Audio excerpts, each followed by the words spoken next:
আমরা যারা এই মসজিদকে সাহায্য সহযোগিতা করেছি, আমাদের এই সাহায্য সহযোগিতা কোনোদিন বিফলে যাবে না।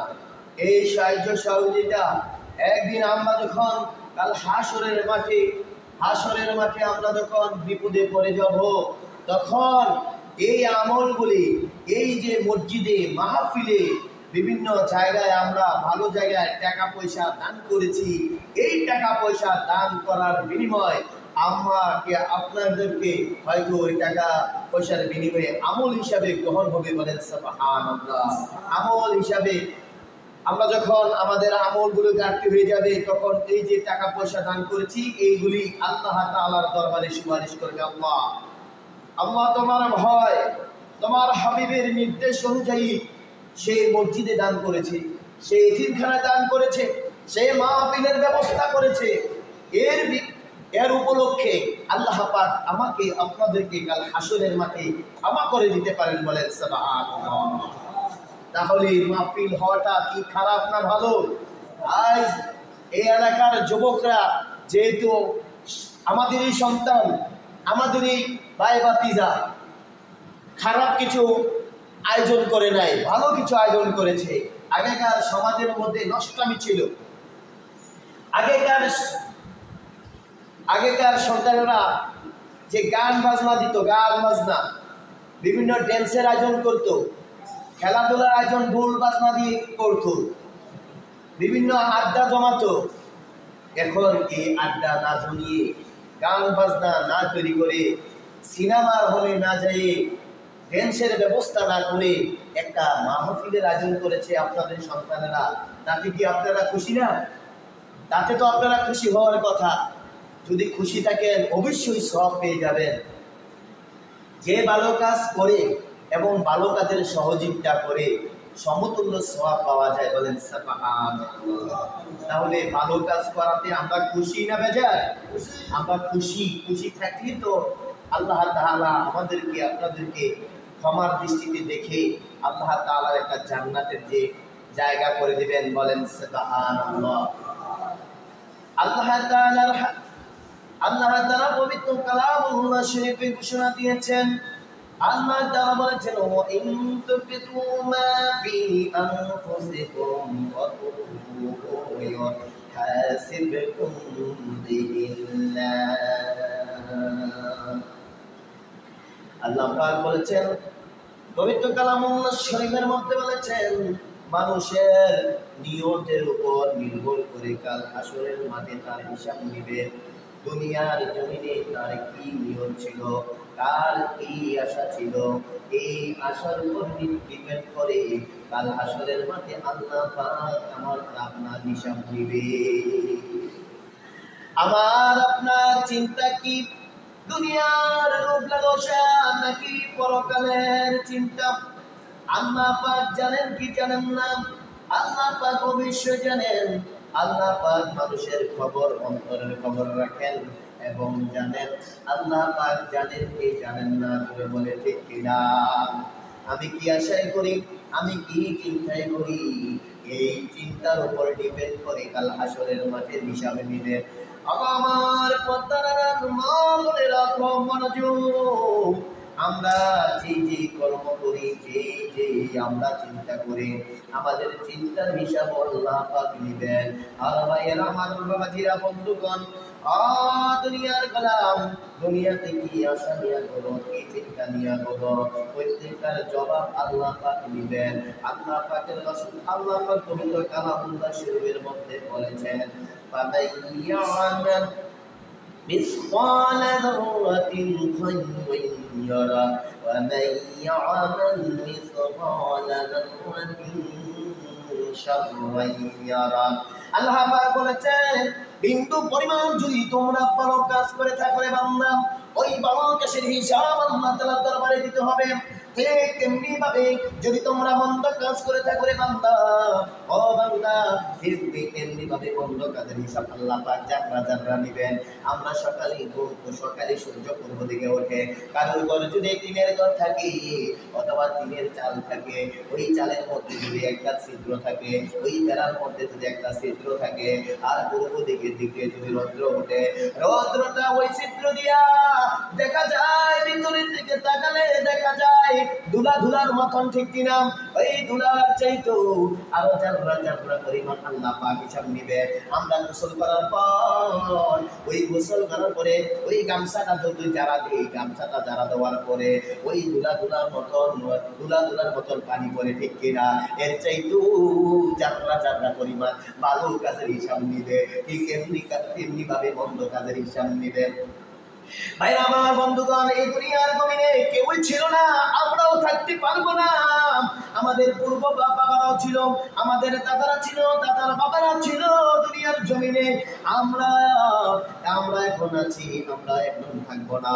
এইভাবে সবাই চলে যেতে হবে।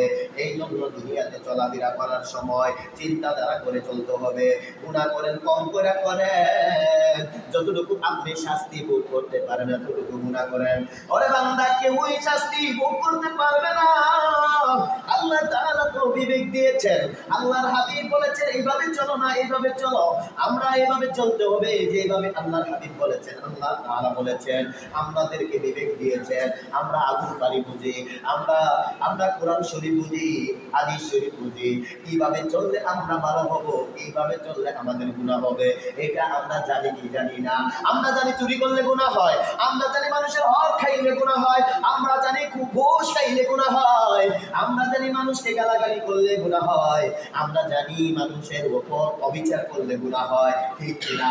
ঠিক তেমনিভাবে আমরাও জানি মসজিদে দান করলে সওয়াব হয়, মাদ্রাসায় দান করলে সওয়াব হয়, এতিমখানায় দান করলে সওয়াব হয়। আল্লাহ পাক বলেছেন, বান্দা, আল্লাযীনা ইউনফিকুনা আমওয়ালাহুম في سبيل الله ثم لا يتبعون ما أنفقوا منا ولا أجل لهم أجرهم عند ربهم ولا خوف عليهم ولا هم يحزنون। আল্লাহ পাক পবিত্র কালামুল্লাহ শরীফের মধ্যে ঘোষণা দিয়েছেন, ও বান্দা, তোমরা যদি আল্লাহর রাস্তায় 1 টাকা দান করো, আল্লাহর রাস্তায় 1 টাকা দান করলে 10টি টাকার সমতুল্য সওয়াব পাওয়া যায়। আর যদি তোমরা আল্লাহর রাস্তায় দান কইরা কষ্ট পাও, এর ফলাফল পাইবা না। আল্লাহর রাস্তায় দান করিয়া যদি তোমরা শান্তিতে থাকো, খুশি থাকো, আমি আল্লাহর রাস্তায় দান করেছি, আল্লাহর সন্তুষ্টির জন্য, রাসূলের সন্তুষ্টির জন্য মাহফিলের ব্যবস্থা করেছি, মাহফিলে টাকা দিয়েছি, চাল দিয়েছি, ডাল দিয়েছি, আল্লাহর সন্তুষ্টির জন্য, আল্লাহর সন্তুষ্টির জন্য যদি হয়ে থাকে, এই দানের বিনিময় মা বোনেরা যে চাল দিয়েছি, ডাল দিয়েছে, বিভিন্ন জিনিস ভাইয়েরা যেন টাকা পয়সা দিয়েছে, এর টাকার বিনিময় আল্লাহ পাক আপনাকে জান্নাতের ব্যবস্থা করে দেবেন। বলেন সুবহানাল্লাহ। আল্লাহ পাক বলেছেন, বান্দা, দুনিয়ার ব্যাংকের মধ্যে জমা রাখলে তোমাদের চিন্তা থাকতে পারে টাকাটা পাও কি পাও না। মানুষকে হাওলাত দিলে চিন্তা থাকতে পারে টাকাটা পাও কি পাও না। তবে জেনে রেখো, আল্লাহ পাক বলেছে, ওয়ালা খাউফুন আলাইহিম ওয়ালা হুম ইয়াহজানুন। বান্দা, আল্লাহর রাস্তায় যদি তোমরা দান করো রে বান্দা, ও বান্দা, আল্লাহর রাস্তায় দান করলে এটার ভয়ও নাই, চিন্তাও নাই। কেন বলেছে? আল্লাহ পাক বলেছেন, বান্দা, তোমাদের জাররা জাররা পরিমাণের টাকা পয়সার হিসাব আমি আল্লাহ ফেরেশতার মাধ্যমে দিব। বলে সুবহানাল্লাহ। এমন আসরের মাঠে আপনিও নিজেও জানেন না কোথায় কোথায় দান করেছেন, কিন্তু আপনি বলবেন আপনার কাছে যদি ওই দান যেখানে যেখানে করেছেন, তারা এই টাকাগুলি আপনার কাছে আমল হিসাবে আসবে। আপনাকে আইসা বলবে, ভাই, তুমি দুনিয়ার জমিনে থাকতে ওই উম্মত এতিমখানায় এত টাকা দিছিলা, ওই মাহফিলে এত টাকা দিছিলা, ওই মসজিদে এত টাকা দিছিলাম, এই দিছিলাম। তখন তিনি বলবে, আমার তো মনে নাই আমরা কোথায় কোথায় দান করেছি, এখনো আমরা নিজের বিবেক দিয়া চিন্তা করলে কোথায় কোথায় দান করেছি বলতে পারবো নাকি? কিন্তু আমরা যদি নাও বলতে পারি, কিন্তু এর হিসাবের আমলনামা আল্লাহ পাক লিখে রাখছেন কি রাখেন না?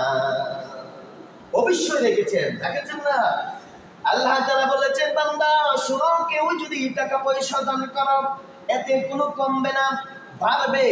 আল্লাহ পাক পবিত্র কালামুল্লাহ শরীফের মধ্যে ঘোষণা দিয়েছেন সূরাতুল বাকারা 263 নম্বর আয়াতে, মাসালুল্লাযীনা ইউনফিকুনা আমওয়ালাহুম ফী সাবিলিল্লাহি কামাসালি হাববাতিন আম্বাতান সাবআ সানাবিলা ফী কুল্লি سنبلة مئة حبة والله يضاعف لمن يشاء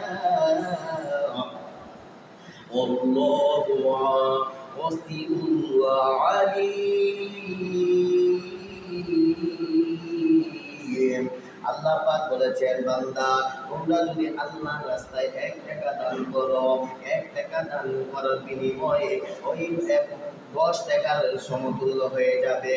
শুধু তাই নয়, 1 টাকা যদি তোমরা দান করো 100টি চারা গাছের মতন সওয়াব পাওয়া যায়। চারা গাছ আছে না নাই? একটা ফসলের সাথে তুলনা করেছেন। কেউ যদি টাকা পয়সা দান করে, এই করে বলেন তো, আল্লাহ রাস্তায় দান করে, তাহলে এই টাকার বিনিময়ে যেমনি ভাবে একটা চারা গাছ 100টি চারা গাছ জন্মায়, আমরা যদি একটা তেঁতুলের দানা লাগাই, তাহলে এরা ফলাফল কি একটা তেঁতুলের দানা পাবেন না লক্ষ লক্ষ শত শত তেঁতুলের দানা পাবেন? আমরা একটা বিসরালি লাগাইলাম, একটা বিসরাল তোলার সময় কি একটা বিসরাল হয় নাকি? অনেকগুলো বিসরাল হয় কি হয় না? সাধারণত একটা মরিচ লাগাইলাম, মরিচ বানলে কি করলাম আমরা, জমির মধ্যে বিছাইলাম, এই মরিচের ইয়াটা ফুলটা তখন চারা হবে, চারা হইয়া আস্তে বিস্তার হবে, ডালা ছাড়বে, ডালার পরে অনেকগুলি মরিচ ধরবে, ওই মরিচের ভিতরে অনেকগুলি বিচি হবে।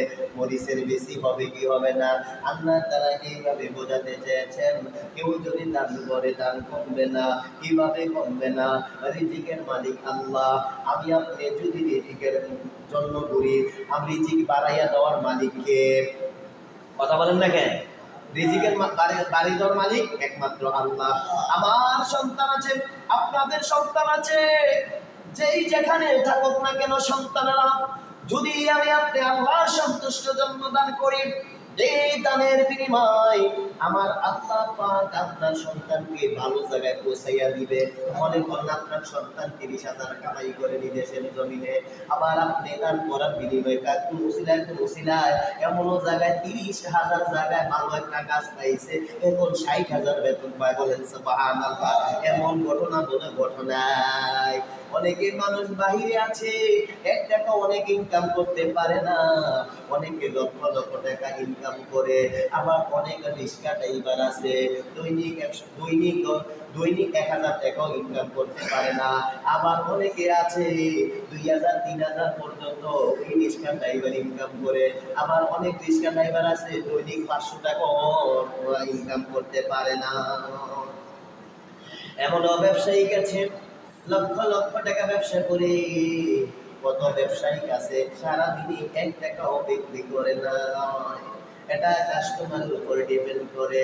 আল্লাহর ইচ্ছা ছাড়া কোনো মানুষ চলতে পারে না। আল্লাহর ইচ্ছা ছাড়া গাছের পাতা নড়ে না। আল্লাহ তাআলা চালাইলে চলে।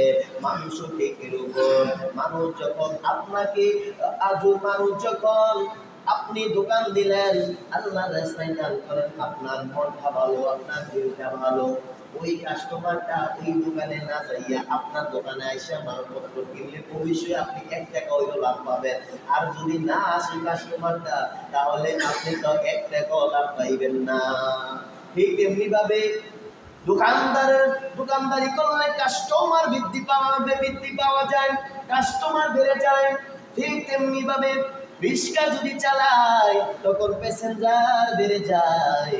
যদি মানুষে কৃষি কাজ করে তখন সে আরো কাম বেশি পায়। কেউ যদি বেল পাতে, আজকে মনে করেন অনেকে 100 টাকার সাড়ে দিনে মাছ পাইল, অনেকে আবার সারাদিনে 50,000 টাকার মাছও বিক্রি করছে।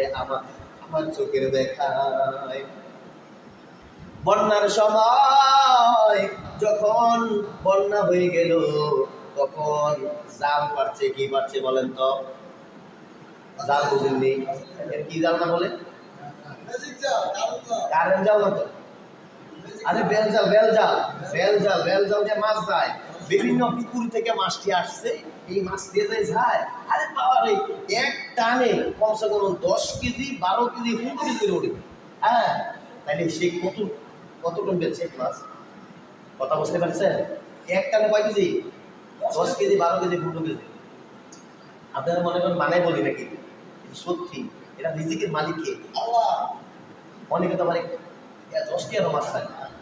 এই জন্য আবার অনেক সন্তানরা ভালো কাজে পৌঁছাইয়া দেয়, আবার অনেক সন্তানরা টাকা ইনকাম করতে পারে না, খাইতে পারে না, অনেক কাজ করতে পারে না, অসুস্থ হয়ে বিভিন্ন ডাক্তারের কাছে দৌড়তে হয়, ঠিক কিনা? সম্মানিত উপস্থিতি, এখন আজান হয়ে যাবে। আজানে হওয়ার পরে ইনশাআল্লাহ বাকি আলোচনা হবে, গুরুত্বপূর্ণ আলোচনা হবে ইনশাআল্লাহ। অতএব আপনারা এদিক সেদিক ঘোরাফেরা না করে অল্প কিছুক্ষণের মধ্যেই চলে আসুন।